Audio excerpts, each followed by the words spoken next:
Bem-vindos ao Vox Talk, seu bate-papo de negócios e tecnologia. Estamos aqui hoje com José Eduardo, engenheiro do produto, César Rossi, sócio, diretor de TI da Voxel.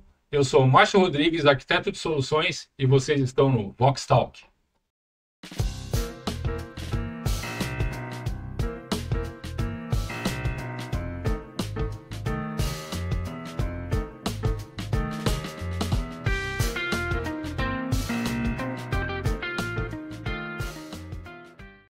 Bom, galera, o bate-papo de hoje a gente vai estar falando um pouquinho aí de CAI e simulações. Vocês vão estar lembrando aí que a gente fez um episódio aí anteriormente aí do Vox Talk falando sobre CAX, né? Falando de vários tipos de tecnologia aí que envolve esse mercado aí de desenvolvimento de produto. Mas hoje a gente está reservando hoje para falar especificamente aí de CAE e simulações. E hoje a gente trouxe aqui o nosso convidado aqui, o José Eduardo, para falar exatamente desse tema. Fala aí, Zé, pode falar. E aí, Marcelo, muito obrigado pelo convite. César, obrigado por me convidar, me trazer aqui. É um prazer imenso vir conversar com vocês aqui sobre um assunto que eu trabalho há alguns anos, né? Eu iniciei minha carreira na Volks com isso. Então, realmente um prazer inestimável estar aqui. É isso aí, Zé. E aí, César, Zé? Beleza, obrigado aí por estar aqui com a gente. Difícil vai ter chamar ele de José Eduardo, né? Ah, não, Mas José Eduardo não tem condição. O tempo todo. Legal, Zé, muito bom. E aí acho que eu vou jogar aqui no ar, vou até atravessar você, Márcio. Da onde que você tirou a ideia de que, pô, vou fazer engenharia e vou para simulações? Cara, eu vou fazer engenharia e vou para simulações, são dois lugares diferentes da minha vida, né? Uma com 15 anos e outra com 25. São duas coisas diferentes, né? Eu comecei a trabalhar com simulações na empresa atual, né? Mas eu tive alguma experiência disso na faculdade de engenharia, com caudas de rato. Caudas de rato. Escoamento do sangue nas caudas de rato. Eu fiz uma especialização em biomecânica na faculdade, e o professor falou: não, a gente vai fazer aqui a simulação de como o sangue escoa na cauda de um rato através de elementos finitos. Jesus, nunca tinha imaginado um negócio desse, né? E na faculdade é uma coisa mais voltada para o ramo científico, né? A gente faz a matemática da coisa, né? Então a gente aprendeu na época como fazer uma matemática simples de um fluido escoando por canos fininhos, que no caso era para ver se o sangue passava no rabo do ratinho. Foi essa a ideia. Mas aí quando eu tava numa outra empresa trabalhando como trainee de supervisão de fábrica, e aí eu fui convidado por um colega que trabalhava na empresa hoje para fazer a entrevista e trabalhar com elementos finitos, né? E assim, eu tinha uma ideia bem pequenininha do que era, né? Eu sabia que você colocava matemática lá e saiu um resultado no final. E aí, depois que eu entrei, a primeira coisa que o chefe chegou e falou para mim, falou: ó, a gente ainda não tem um computador para você, né? A gente vai arranjar, na semana seguinte já tinha. Enquanto isso, toma esse livrinho aqui. E dá uma estudada. 1.200 páginas sem nenhuma figurinha. 1.200 páginas com muitas figurinhas, porque era o manual de utilização do pré-processador que a gente usa, né? Agora, você pegar e falar: ler, clica aqui e não ter o clica aqui. Vou clicar aqui pra... É difícil um pouquinho, né? Mas foi assim que eu passei minha primeira semana. Peguei um livrão assim e comecei a ler para entender o que se tratava. Peguei os livros de teoria na época, comecei a estudar por conta e tal. Pois é, mas você acha que a simulação em si, ela antigamente talvez o pessoal não enxergava talvez tanta importância dentro do processo de desenvolvimento, assim, tipo, o pessoal não procurava muito assim, vamos fazer teste, vamos simular antes de executar, por exemplo, né? Não sei o quanto a simulação ela tinha muita aplicação talvez no passado. Hoje a gente sabe que isso tem muito a ver com o desenvolvimento final do produto, mas eu acho que antigamente, principalmente nesse momento que você está falando aí, eu não sei o quanto que isso era aplicável, né? A falta de poder computacional faria com que você simulasse de uma forma muito superficial e aí a confiabilidade dos dados fazer com que o pessoal não quisesse, de repente, utilizar eu ia falar justamente disso, né? A ciência das simulações dos elementos finitos é antiga, Sim. né? Não lembro exatamente a data, mas nos anos 50 matemática já estava pronta, Tá. né? Só que não tinha computador, não tinha computador parrudo para fazer. Os mainframes que tinham era maior do que essa sala aqui, executavam o que a gente faz hoje. Caríssimo e não tinha folga para você usar ele, precisava usar o sistema comercial. Exato. Então, a partir do momento que a gente teve computadores um pouquinho mais parrudos e menores, aí ficou mais fácil começar a usar as simulações. E mesmo assim, quando eu entrei na área de simulação, área, a gente tinha correlação boa de algumas coisas, mas você tinha uma semana para simular, por exemplo, um carro batendo na parede. Tá? Hoje se faz a mesma coisa em 5 horas, 6 horas, depende do que você for fazer. Sim. Né? E aí começa a vir uma demanda maior. Você fala, você tem uma resposta mais rápida? Pô, legal, então faz uma coisa diferente para mim. Então, vou dar o exemplo do carro ainda, né? Você vai bater um carro na parede, quanto que custa isso? Sim. Vamos supor que a gente pega um carro, vai comprar um carro hoje, o carro mais barato, 70 mil reais, você vai bater contra uma parede. Sim. E você só tem uma chance. Exatamente. Você tem que instrumentar todo o carro, tudo mais. Simula pra mim, bate a 30 e bate a 50. Resumindo, você não pode falhar, né? Você faz o teste, se você falha, se cai um cabo, cai um sensor, qualquer coisa assim, você perdeu o teste. Você perdeu ali vou só falar do valor do carro, 70 mil reais do carro. Tá bom. Com simulação, você consegue espalhar esse custo inicial, que os programas não são baratos, né? Você consegue espalhar esse custo inicial em 1 milhão de simulações. Sim. Então você vai bater de um lado, vai bater do outro. Vou olhar agora se aquele parafuso ali está quebrando ou não. E o que eu posso fazer para aquele parafuso deixar de quebrar? Voltando a falar um pouquinho lá para trás, né? Eu acho que isso que você falou é exatamente o principal motivo, né? Talvez a demora, né? Aquilo que você estava falando. Falta de tecnologia, de recurso na época, né? Isso limitava demais, né? A questão de tempo, né? De simulação. E talvez por isso que não era tão aplicável, né? Como é hoje, né, Zé? Exatamente por causa disso, né? Sim. O pessoal queria utilizar, mas infelizmente devido à demora de você conseguir gerar uma simulação, né? Gerar um cálculo. Ele era tão demorado que às vezes para algumas coisas, para alguns produtos, né? Se você comparar ali com relação ao cronograma que a gente trabalha, né? Que a gente sabe que é bem tranquilo, né? Então acredito que muitas vezes o pessoal acabava desistindo, né? Talvez de simular tudo por causa disso. Tem uma chapa rachando lá. Quanto tempo vai levar para simular? 1 mês. Só beleza, dobra a espessura da chapa. Vamos passar. É isso aí. É bem por aí. E também, assim, matemática básica estava pronta. Os modelos, eles vão melhorando ao longo do tempo, né? Então, hoje a gente tem materiais diferentes, a gente não tem só um aço comum ali, você tem compósito, você tem outras coisas, você tem manufatura aditiva, que vocês fizeram o podcast recentemente, né? E aí você tem que começar a fazer o trabalho de engenharia, que é você criar um modelo que se comporte como aquilo vai se comportar na vida real. Sim. E aí essa parte está sempre em franco desenvolvimento, né? A gente vai conseguindo colocar as coisas aos pouquinhos e melhorando os modelos melhor a correlação com o que tem na realidade, né? Aí o que você consegue fazer com isso? Você consegue deixar os modelos maiores, aí a parte da computação entra para reduzir o tempo, né? E com isso você consegue otimizar os modelos. Consigo fazer uma coisa diferente, quero colocar 15 materiais diferentes aqui para testar, hoje dá. É isso que você comentou agora, Zé, que você, na verdade, você consegue programar as características reais do material, né? Sim. Dentro do software, né? Sim. Isso, né? Sim, você vai melhorando. Lógico, o trabalho não é só a pessoa, eu e o computador fazendo lá, né? Não sou nem eu que faço esse trabalho. Sim. Mas, por exemplo, você vai ter uma pessoa que vai estar fazendo esse trabalho, vai pegar esse compensado aqui. O que eu vou fazer para pegar esse compensado e jogar no computador?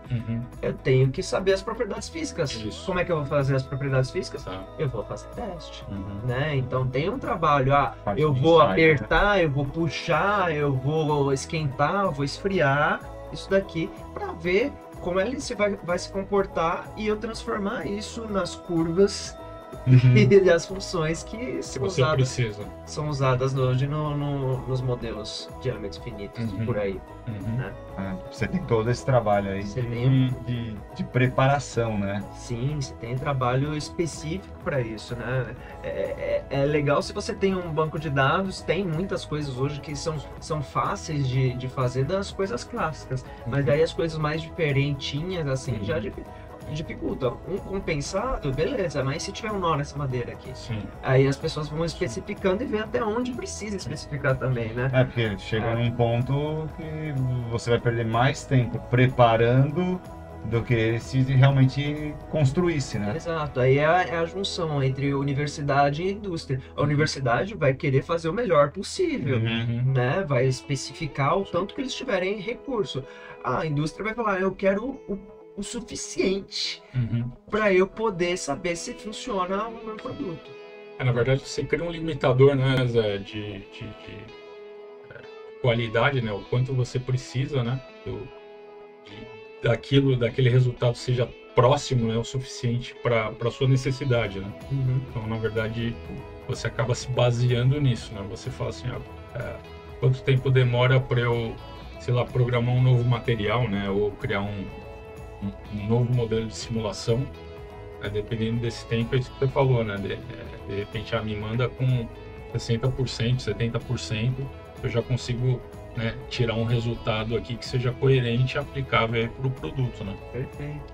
E assim, eu falei, a universidade vai querer chegar no fundo, mas assim, tem muita evolução que vem da indústria, né? Se você pega os primórdios das simulações lá feitas pela Mercedes nos anos 70, 80, você vai ver, por exemplo, dummy. A gente vê hoje nas estradas, né, as figuras do dummy falando, não corra, não sei o que, volte vivo para casa e tal. Como é que criaram o boneco mesmo, não o modelo da simulação? Sim, como é que criaram? Se vocês procurarem na internet, vocês vão achar alguns testes que eles faziam com pessoas vivas e alguns com pessoas mortas para saber como era o comportamento do corpo.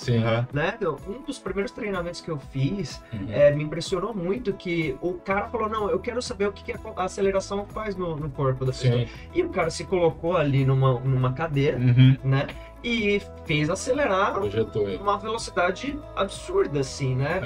Muito rápido. E ele teve danos físicos, né? Os olhos ficaram machucados. Eu não vou descrever aqui porque podem ter pessoas de coração assistindo, né? Mas quem quiser procurar vai encontrar assim os vídeos disso. E a partir desses tipos de teste com pessoas vivas e depois com pessoas mortas, conseguiram transformar nos bonecos que hoje são levados para simulações. Né? E esses modelos continuam sendo evoluídos. Hoje tem um negócio chamado dummy do modelo humano, que é um negócio mais próximo ainda com consistência corporal, né? Pele, osso e carne. E não só o que parece com o boneco que a gente... Com a densidade média igual. Exato. E se eu não me engano, Zé, até com relação a sinais vitais, tudo isso já existe alguma possibilidade de, por exemplo, o dummy já conseguir transmitir isso? Os caras já têm esse tipo de tecnologia? Eu não conheço, Marcelo. Aí é muito a fundo, muita coisa que eu não conheço. O que eu sei é que eles estão mais... você consegue ter um comportamento mais parecido com o que a pessoa, o corpo faz involuntariamente numa situação de alta velocidade e como o corpo reage dependendo da composição da pessoa. Inclusive os dummies, na verdade, eles eles têm vários pesos, né? Sim. Exatamente para poder simular, né? Uma pessoa mais forte, uma pessoa mais magra, uma pessoa mais gorda, né? Exato. Tem todo um trabalho estatístico que Você entra. tem biotipo por região do mundo, né? Biotipo por região do mundo, tem também. Né? Geralmente, você pega por estatística da população, né? Então você pega, sei lá, um dummy, eles chamam de dummy 95%. Por quê? Porque 95% da população tem uma altura menor do que aquele dummy, né? Então você vai ver que é um dummy grandão, um dummy assim, tamanho Márcio, né? Um cara parrudo, assim. Aí você tem o dummy 75%, que é a média da população, o dummy 50%, dummy 5%, que aí são as pessoas bem pequenininhas, né?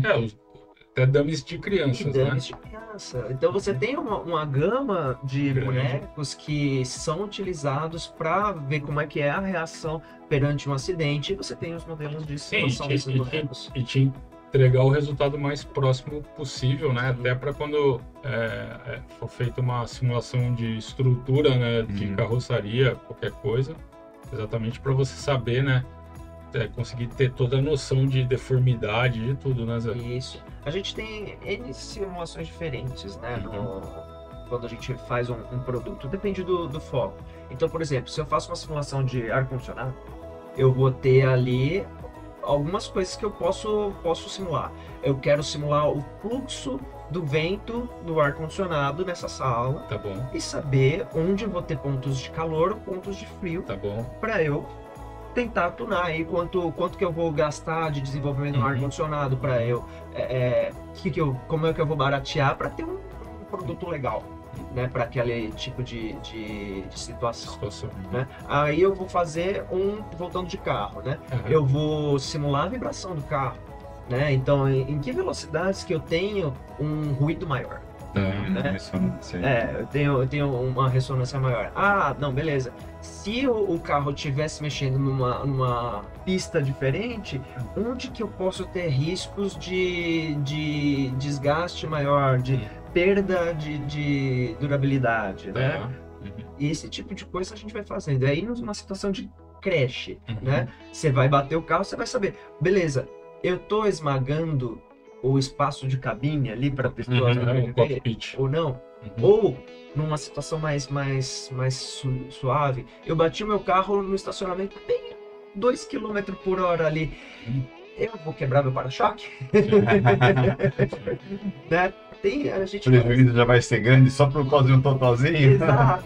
Só para entender, né, a área de simulação, na verdade, ela atende todas as áreas, né, do desenvolvimento, né? Porque a gente entende que existem simulações específicas para cada área, né? A gente está falando de carroçaria, né? A gente está falando de pessoal de chassi, por exemplo, né? O pessoal que cuida da parte de suspensão, estrutural, pessoal de motores, né?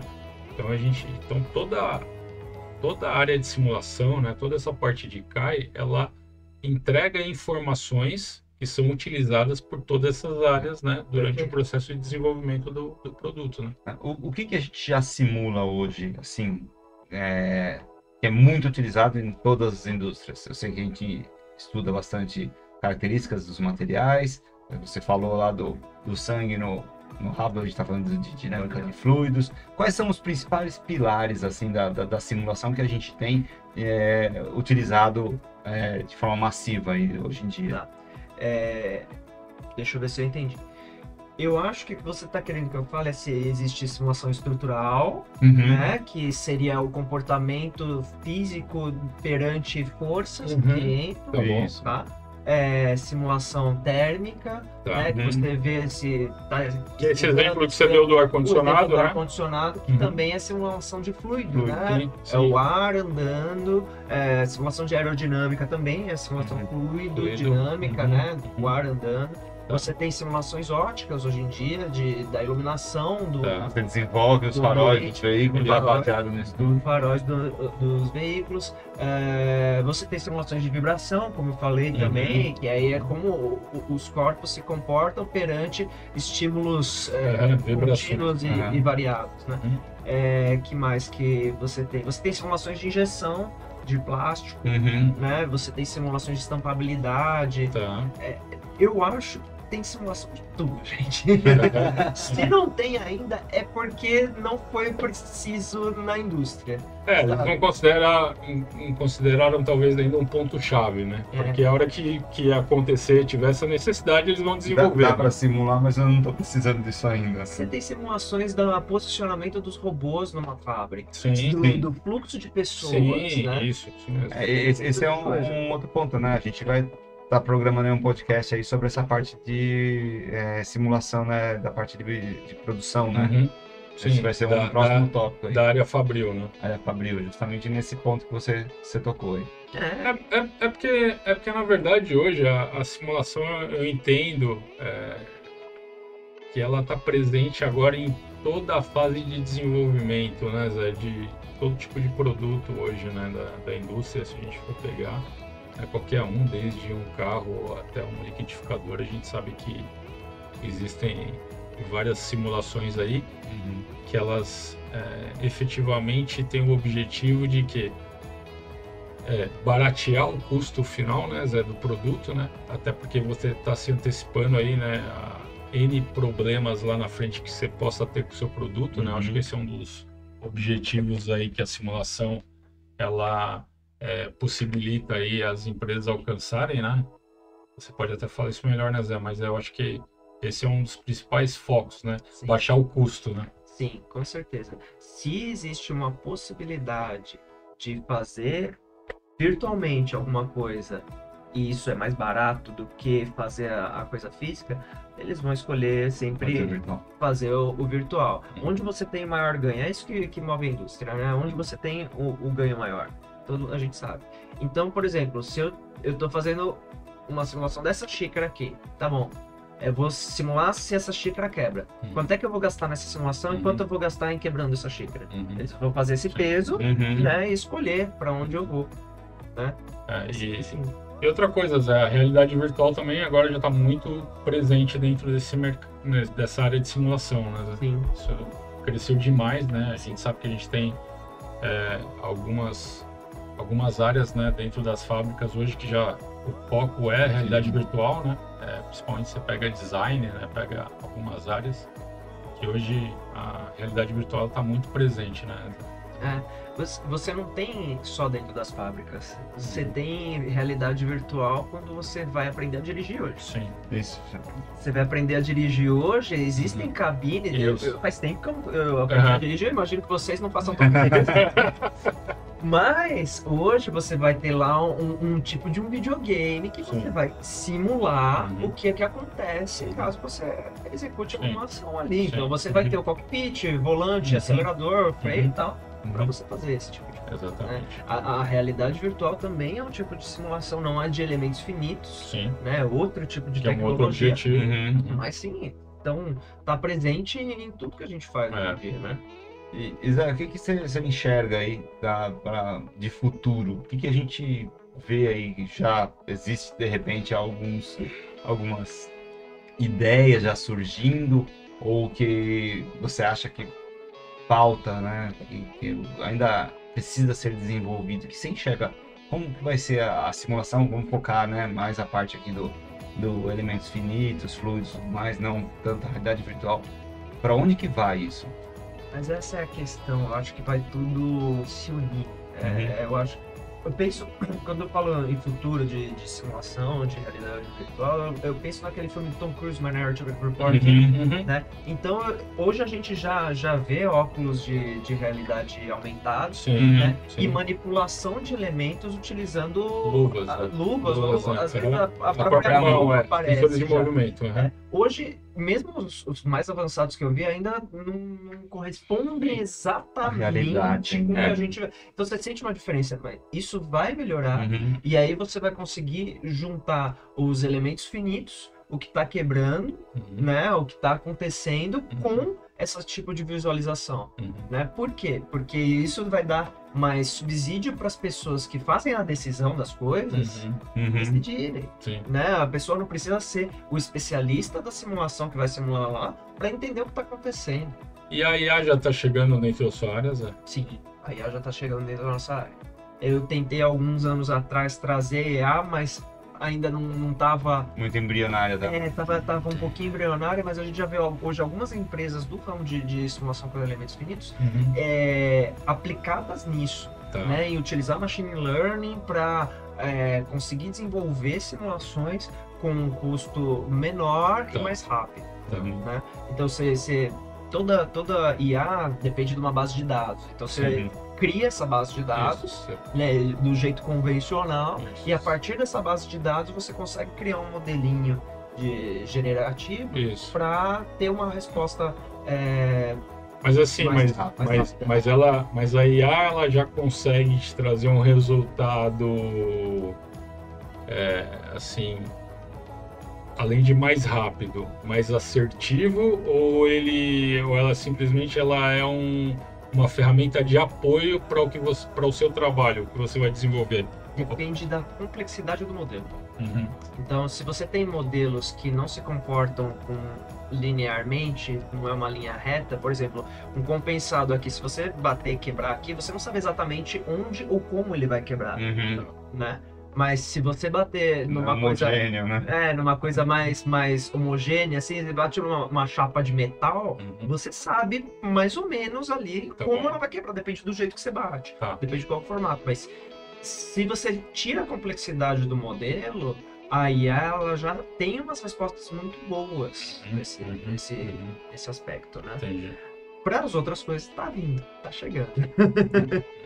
Eu lembro quando começou a falar, vamos fazer qualquer coisa de cálculo estrutural, você tinha que desenhar a malha. Você tinha que desenhar na mão ali a malha, né? Hoje os programas já fazem isso com uma precisão gigantesca, né? Lembra do livrão que eu falei? Então, o livrão é para aprender a usar o programa que vai desenhar a malha. Que vai desenhar a malha para você, mas mesmo assim você ainda dá uma conferida para ver se não tem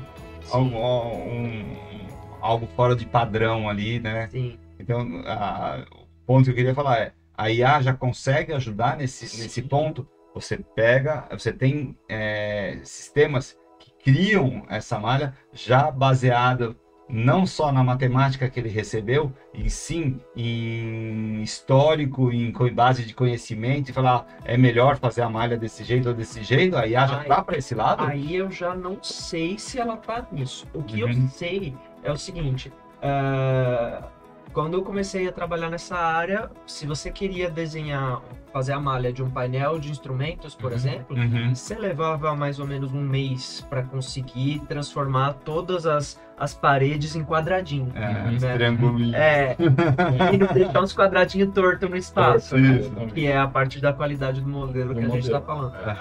Hoje você consegue fazer um painel de instrumentos em 3 a 4 dias, dependendo da complexidade, da experiência de quem está fazendo, da complexidade do programa que a pessoa está usando, do nível de detalhamento que você está buscando. Porque os programas, eles vão ele tem um botãozinho lá que ele fala, cria para mim a malha aqui, né? Aí dependendo do programa, ele vai criar a malha de um jeito ou de outro. E aí tem alguns que usam a inteligência artificial já para criar de um jeito que fique mais rápido e com menos problema do que tinha antigamente. Né? Então, eu sei que tem. Mas ainda não baseado em modelos, né? Ainda é baseado em geometria. Até onde eu sei é baseado em geometria, e eu sei que tem empresas que conseguem fazer baseadas em modelos, mas eu nunca experimentei. Né? Não sabe o resultado disso. Não sei o resultado. Mas é importante, né, falar que assim, você, na verdade, tem que ter a necessidade da experiência do profissional, né, para poder identificar isso, né, e saber se realmente aquele resultado está favorável, né, Zé? Sim. Não é simplesmente você ir lá, clicar no botão da inteligência artificial, ela vai gerar um negócio para você e você fala, beleza, vamos seguir com isso, né? Exato, porque às vezes você fala, eu queria um negócio aqui, retinho 90 graus, e o negócio vai falar, eu acho que o melhor é você fazer um curvadinho, assim. Você não quer o curvadinho. Você precisa do canto vivo. Você precisa do canto vivo. Né? Isso pode acontecer quando a máquina aí entra o trabalho do profissional. Sim. Mas é isso. Zé, queria agradecer aí, né, o seu tempo aí aqui com a gente para falar desse assunto de simulação, né, de CAE. E queria falar aí, se você tiver alguma consideração, se quer falar alguma coisa, você tá aberto aí para você. Quiser, cara. Eu diria para as pessoas que gostariam de entrar nessa área que ela é uma área que está crescendo muito, né? É uma área que tem espaço, falta gente no mercado, né? São profissionais procurados, então quem quiser pode vir para a área, é legal. É isso aí. César, tu quer falar alguma coisa? Não, só realmente agradecer aí a presença do Zé, né? Acho que foi sensacional.